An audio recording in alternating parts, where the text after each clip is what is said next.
ஒருத்தர் இறந்த பிறகு அந்த ஆன்மாவிற்கு என்ன ஆகும்? தான் இறந்த வீட்டிற்கு வருமா? இதை பற்றி இந்த வீடியோல பார்ப்போம். ஒருத்தர் இறந்த உடனே அந்த ஆன்மா மிகுந்த குழப்பத்தில் இருக்கும். தான் தங்கியிருந்த உடல் கீழே கிடக்கிறது என்பதை பார்த்து பயந்து மறுபடியும் அந்த உடம்புக்குள்ள போறதற்கு முயற்சி செய்யும். தன்னை சுத்தி சந்தோஷமாக இருந்த தன்னோட சொந்த பந்தங்கள் ஏன் இப்படி அழுகிறார்கள் என்பதை உணர்ந்து அதற்கு ரொம்ப துன்பமாக இருக்கும். இறந்த பிறகு 16 நிலைகளாக தாண்டி செல்லும் அந்த ஆன்மா ஒவ்வொரு நிலையிலும் கொஞ்சம் கொஞ்சமாக பற்றுகளை நீக்கி சிவனை அடைய முக்தி நிலைக்கு போகும். அதனாலதான் கிராமங்கள்ல 16 நாள் கழிச்சு கருமாதி கும்பிடுவாங்க.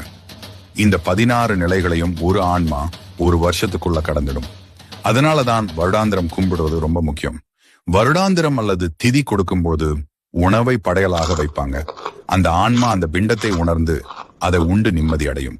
இந்த 16 நிலைகளையும் ஒவ்வொரு ஆன்மாவும் அவரவர் கர்ம வினையை பொறுத்து கடக்க நேரிடும். ஒருவர் தான் வாழ்ந்த காலத்தில் மிகுந்த பற்று வைத்திருந்தால், கர்ம வினைகள் நிறைய இருந்தால் அவர் முக்தி அடைந்து சிவன் அடி சேர நிறைய வருடங்களாகலாம். அப்படி அவர்கள் செல்லும் போது அவர்களின் பாவத்தின் தாக்கம் அவர்கள் பிள்ளைகளுக்கும் வரலாம். அதைத்தான் நம் முன்னோர்கள் பெற்றவர் பாவம் பிள்ளையை சேரும் என்று சொல்லியிருக்கிறாங்க. சில ஆன்மாக்கள் இறந்த உடனே முக்தி அடைந்து சிவனிடம் சேரும். தன் வாழ்க்கையில் எந்த பொருள் மீதும் பற்றில்லாமல் நித்தம் சிவனை நெஞ்சில் நிறுத்தி அறவழியில் வாழ்பவர்களுக்கு அந்த அதிசயம் நடக்கும். அந்த ஆன்மாக்களை தன்னுள் ஏற்றுக்கொள்ள சிவன் சுடுகாட்டில் ஆடுவதாக நம்பப்படுகிறது. இதை குறிப்பாக திருவேங்கட மாலையில் உற்றார் ஆருளரோ உயிர் கொண்டு போகும் பொழுது குற்றாலத்துறை கூத்தன் அல்லால் நமக்கு உற்றார் ஆருளரோ என பாடல் உரைக்கிறது.